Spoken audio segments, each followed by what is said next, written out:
चलिए आज एक ऐसे सवाल की तह तक चलते हैं जो शायद हम सबके मन में कभी ना कभी आता है। हम जो हैं वो क्यों हैं?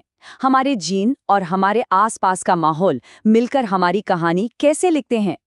तो सीधा सवाल यही है, क्या हमारी शख्सियत, हमारी आदतें, हमारा व्यवहार सब कुछ पहले से ही हमारे जेनेटिक कोड में लिखा हुआ है?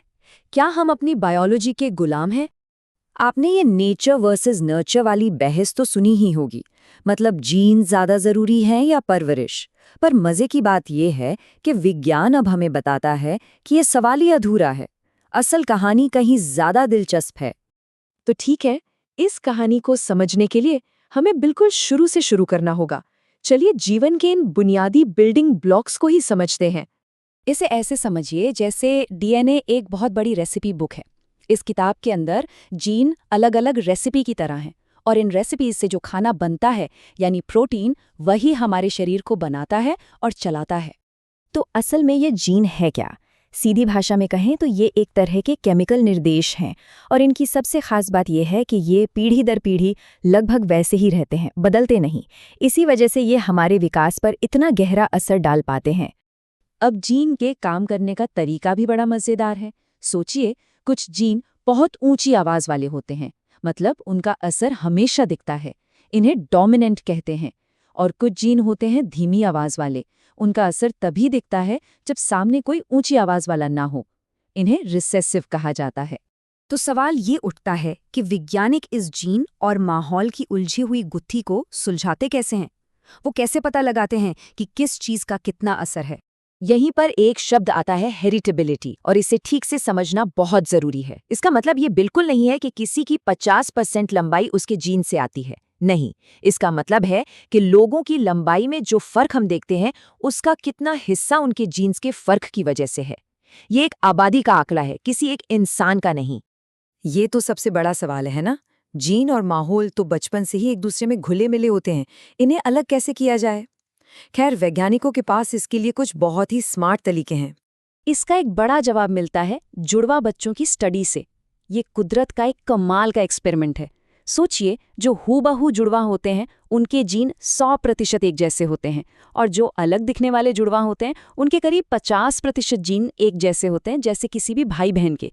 तो अगर हूबहू जुड़वा किसी आदत में ज्यादा एक जैसे हैं तो ये जीन के असर की तरफ एक मजबूत इशारा है।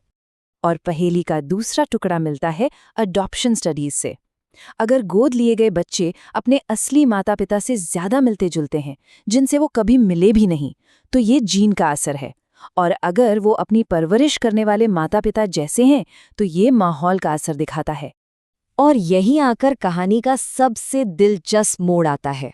ये जीन बनाम माहौल की कोई लड़ाई है ही नहीं, ये तो एक साझेदारी है, एक तरह का जुगलबंदी, या कह लीजिए एक डांस है। लेकिन ये डांस इतना सीधा भी नहीं है।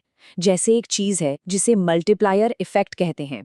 मान लीजिए किसी में जेनेटिकली थोड़ी एथलेटिक काबिलियत है, इसकी वजह से वो थोड़ा अच्छा खेलता है, लोगों से तारीफ मिलती है, अच्छी कोचिंग मिलती है, और ये सब मिलकर उस छोटी सी काबिलियत को बहुत बड़ा बना देते हैं।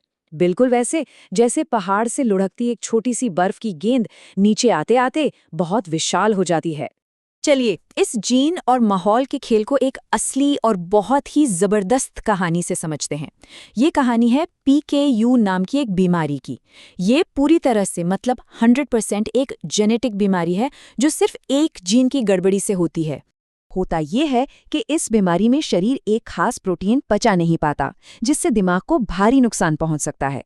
लेकिन अगर पैदा होते ही बच्चे के खानपान में यानी उसके माहौल में एक छोटा सा बदलाव कर दिया जाए, एक खास डाइट दी जाए, तो वो बच्चा बिल्कुल सामान्य जिंदगी जी सकता है। और यही इस कहानी की सबसे बड़ी सीख है। सिर्फ इसलिए कि कोई चीज़ 100% जेनेटिक है, इसका मतलब ये नहीं कि वो पत्थर की लकीर है। एक सही माहौल उस जेनेटिक कहानी का अंत पूरी तरह से बदल सकता है। अच्छा, अब थोड़ा और बड़ा सोचते हैं। ये सारे जीन व्यवहार के कनेक्शन आखिर बने ही क्यों? ये सब हमारे अंदर आए कहाँ से? हमारे जीन्स की कहानी कोई 100-200 साल पुरानी नहीं है। ये तो लाखों सालों का लंबा सफर है, जिसे विकास या एवोल्यूशन कहते हैं। हमारे जीन उसी लंबी यात्रा की देन है। इवोल्यूशन का लॉजिक बहुत सीधा और पावरफुल है। जीन्स में कभी कभी छोटे मोटे बदलाव आते हैं, जिन बदलावों की वजह से किसी जीव को जिंदा रहने और बच्चे पैदा करने में मदद मिलती है, वो जीन अगली पीढ़ी में ज्यादा फैल जाते हैं। बस इतना ही है। लेकिन यहाँ एक जरूरी बात ध्यान रखनी चाहिए। अगर कोई आदत आज हम सब में आम है, तो हो सकता है कि वो हजारों साल पहले हमारे पूर्वजों के लिए फायदेमंद रही हो, जैसे मीठा खाने का शौक। पर इसका मतलब ये नहीं कि वो आज भी फायदेमंद है। हर बात को सिर्फ मान नहीं लेना चाहिए, उसे वैज्ञानिक तौर पर परखना जरूरी है। तो चलिए, अब तक जो कुछ भी हमने समझा है उसे एक साथ लाते हैं और जीन से जुड़ी कुछ सबसे बड़ी गलत फहमियों को दूर करते हैं। ये एक लाइन इस पूरी कहानी का सार है। जीन्स हमारी किस्मत तय नहीं करते, वो बस कुछ खास हालात में किसी खास व्यवहार की संभावनाओं को थोड़ा सा बढ़ा देते हैं। वो एक झुकाव पैदा करते हैं, कोई हुक्म नहीं देते। तो इस पूरी बातचीत से अगर सिर्फ 3 बातें याद रखनी हो तो वो ये हैं। पहली, जीन्स सिर्फ असर डालते हैं, हुक्म नहीं चलाते। दूसरी, हमारा माहौल ये तय कर सकता है कि हमारे जीन खुद को कैसे दिखाएंगे। और तीसरी, इवोल्यूशन ये नहीं बताता कि क्या अच्छा है या बुरा, वो बस ये बताता है कि क्या आम है। और आखिर में ये हमें एक बहुत शक्तिशाली सोच के साथ छोड़ जाता है।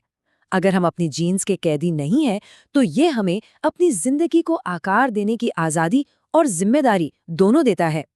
तो सवाल ये है कि इस जानकारी के साथ हम कौन से रास्ते चुनेंगे?